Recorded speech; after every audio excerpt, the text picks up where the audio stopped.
Mother's Day can be miserable. Can I get an amen? I have been the woman sitting in church on Mother's Day, struggling with infertility and had that pain. And I've been the mom sitting in church on Mother's Day with questions about my kids' health. And I've been there struggling because of diagnoses for my mom and the loss of my mother-in-law. So I get it. Mother's Day can be miserable. Truth is, motherhood can be miserable. I've been puked on and kicked, and I've sat in hospital rooms and emergency rooms, and it can be really miserable. In 2010, I went to Rwanda on a 10-day mission trip, just 10 days. And it was really hard, parts of it. I got sunburnt, and I came home with tuberculosis and some sort of intestinal bug, and my heart broken. I had a very low tolerance for anybody who could complain about anything. It made me hard to live with for a while. You could argue that's still there most of the time. And I went wanting to help make a difference, and I came home knowing that the problems were way bigger than anything I could do anything about.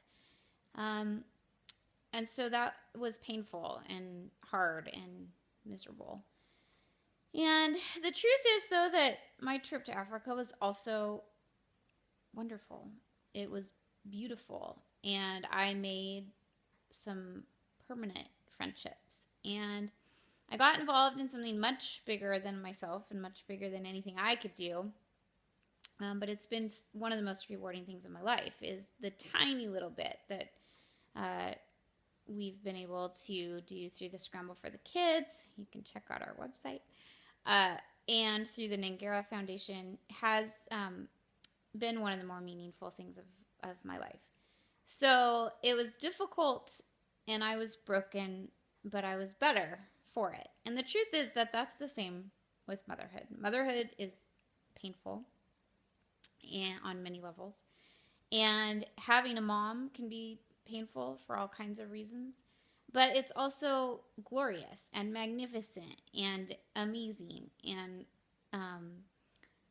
so I think sometimes we expect Mother's Day to be this just happy, cheerful, chocolate and roses and smiley thing. But the truth is that that's not how motherhood works. I have mothered kids that aren't my own. I've had amazing mothering from my own mom, but also from aunties and friends who spoke into my life.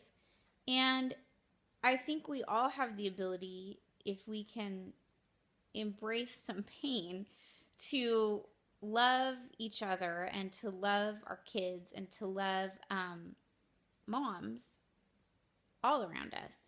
If we recognize that motherhood is painful for some, for all of us, that motherhood has pain, but that it's also got amazing glory. It's a lot like the cross. Clearly what Jesus did for us was awful and painful and shameful and embarrassing and excruciating, and it ended in death. But he did it because of love. And it was also one of the most glorious days in fact, you could argue the most glorious day in all of history. Was it without pain? No, of course not. It was all wrapped up in pain. But great love frequently is. So tomorrow on Mother's Day, hug a mom. Find someone who looks like they're hurting and hug them. Don't shy away from the pain because there's great abundance in God's grace that can encourage us all. Mothering is hard and fun and amazing, and we could all use the encouragement. So give a hug tomorrow. Thank Mom.